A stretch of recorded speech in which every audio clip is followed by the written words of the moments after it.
when the time comes in the future and people move on with their lives, they go on and do their thing, right? They are going to be by themselves for the first time ever.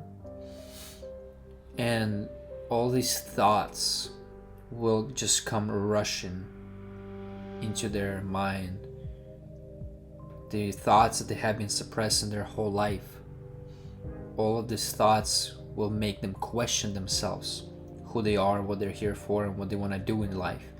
And it can be hard, man. Like, I can't imagine being past 30 years old, 35 years old, and don't have like a strong relationship with myself. I personally just cannot comprehend how people do that, and I see it all the time. But what I also see in those people is that they suffer, they struggle, they don't know who they are.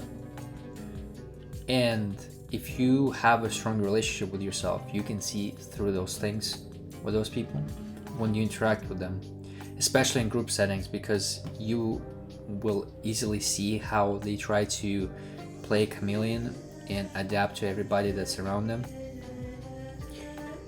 and they will change their own opinions and who they are in the moment, just so that they feel like they belong in a group. And a lot of times people like that, they're never alone. They're either with their co-workers, they're with their friends, and when they're home, all they're doing is FaceTiming somebody, or they're messaging or snapping or whatever. I've seen it. Oh yeah. In reality, they're just running away from their own selves, from themselves. They're running away from themselves. And eventually it's going to lead to a self-crisis, which is not exactly a bad thing in my opinion, because in order to grow and evolve, you have to allow yourself die many times. Not literally, but metaphorically.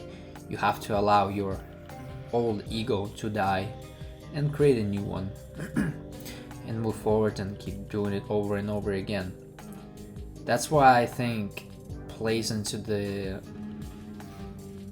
dark night of the soul thing, whatever. There's a concept of dark night of the soul where you start to peel away at all of those unfavorable qualities of yourself, and you start to get to know your real self. And a lot of times it feels painful. That's how I understand it a little bit, because I've gone through a lot of metaphorical deaths. I had to die many times to be reborn into the person that I am today. And the way I've done it is by constant reflection and introspection.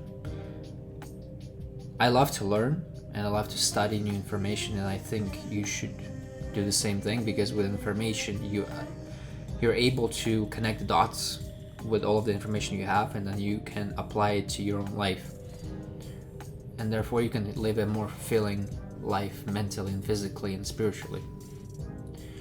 Or at least that's what my goal is, and I'm assuming if you are watching this video, you're more likely on a similar path as me. And I applaud you if you are trying to connect with yourself and you are trying to build a stronger relationship with yourself, because it is pretty hard nowadays, you know.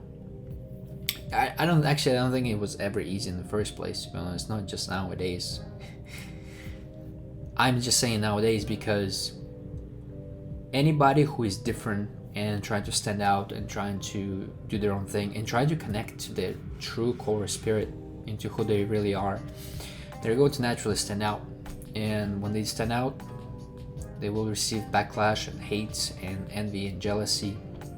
But you gotta remember, you will also receive love and appreciation and inspiration from others. There are two sides to this coin. I know there is a lot of stigma on the internet that when you're different, that people love to hate you, you know, and there's obsession with having haters or whatever, which can be true, you know. You could have people, or not even could, but you will have people not liking you the more authentic you become, but you're also going to have people who will love you for that. Remember that, keep that in mind. But it's not about being liked or disliked, because neither one should really matter to you. What should matter is you being okay with yourself.